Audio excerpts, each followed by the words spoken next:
Let's apply what we just learned.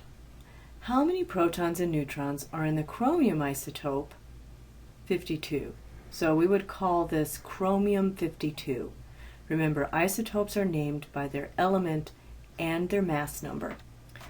So 52 is our mass number, otherwise symbolized by capital letter A, which is the number of protons and the number of neutrons.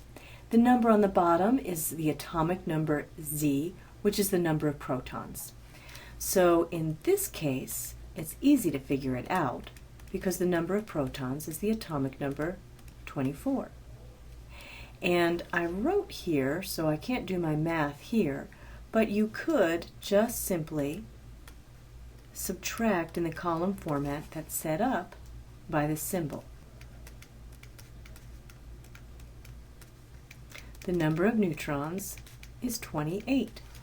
Since this number is the sum of the protons and neutrons, we subtract the protons from this to get the neutrons. And while we're at it, let's look at the number of electrons. Since there is no charge here, we must have equal number of protons and electrons, so we have 24 electrons. Pause the lecture and go ahead and fill this chart out using your periodic table. Notice that this last isotope has a charge, so you have to be careful about your number of electrons. So I like to fill out my number of protons all at once.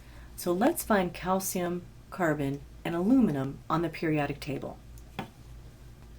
Here's calcium, an alkaline earth metal, and its atomic number is 20, so it has 20 protons. Here's carbon, a nonmetal. Its atomic number is 6, so it has 6 protons. Right to the left of carbon is aluminum. However, it is a metal. It's to the left of our staircase, and its atomic number is 13, so it has 13 protons. So once we have the atomic number, and the mass number, we're ready to go. Of course, the number of protons is equal to the atomic number. Calcium 40 and carbon 13 have no charge indicated, so that means the number of electrons is equal to the number of protons. However, aluminum does have a positive 3 charge. That means we have 3 more protons than electrons. Since we have 13 protons, that means we have 10 electrons, the same number of electrons that neon, a noble gas, has. Now let's look at our last column, neutrons. To get neutrons, we subtract our atomic number from our mass number. So 20 from 40 is 20. 6 from 13 is 7. 13 from 27 is 14. If you got these all right, give yourself a pat on the back. Now, one thing that's important to know, mass number is not the same as atomic mass. The atomic mass found on the periodic table is an experimentally determined number based on a weighted average of all naturally occurring isotopes. The mass number is just the number of protons and neutrons in the nucleus of one specific isotope.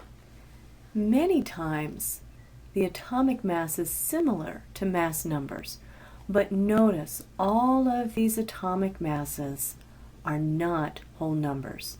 These are averages of the weights of different isotopes, and it's a weighted average because the isotopes occur in different percentages. So let's look at how those atomic masses are determined. Gallium has 2 naturally occurring isotopes. Gallium-69 with a mass of 68.9256 AMU, and notice that its mass is very similar to its mass number, and an abundance of 60.11%. So this is the higher abundance isotope. Gallium-71 with a mass of 70.9247, again notice how close the mass is to the number, and an abundance of 39.89%. Now, if you were given just this number, you could calculate this number by subtracting it from 100, since all the abundances must add up to be 100. So the question wants us to calculate the average atomic mass of gallium. So let's look at the information that's given. Gallium-69, we're given a mass and its natural abundance, and the same for gallium-71. Now, if we were doing a straight-up average, we would just add these two together and divide by 2.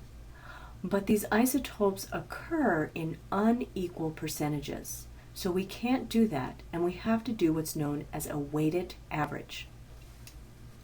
So to do a weighted average, we take the mass of each isotope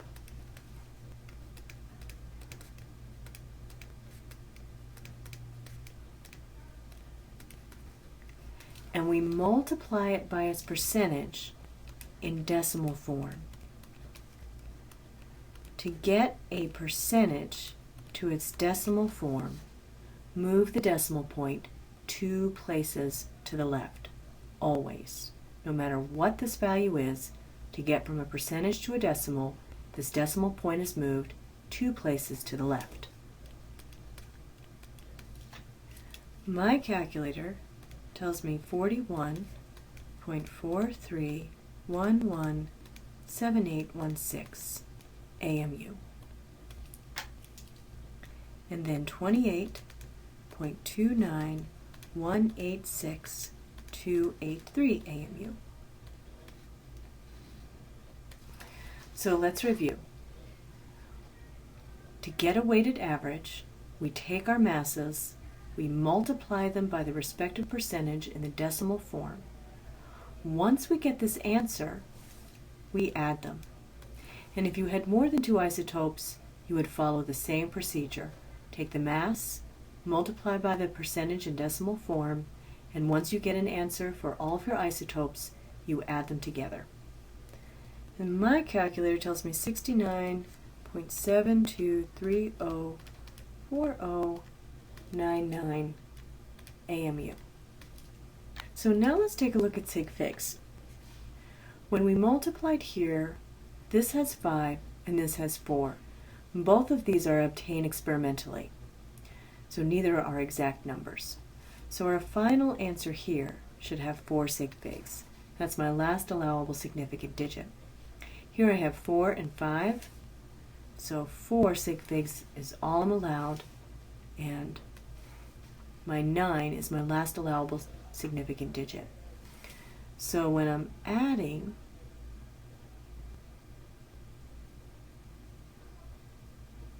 and if I line this up perfectly, all I have to do is write a straight line, but I didn't do it that way. Since I'm adding, both of these values have 2 places after the decimal point, so that's where my last allowable digit can be. I look to the right, I don't have to round up, so 69.72 AMU is my final answer. And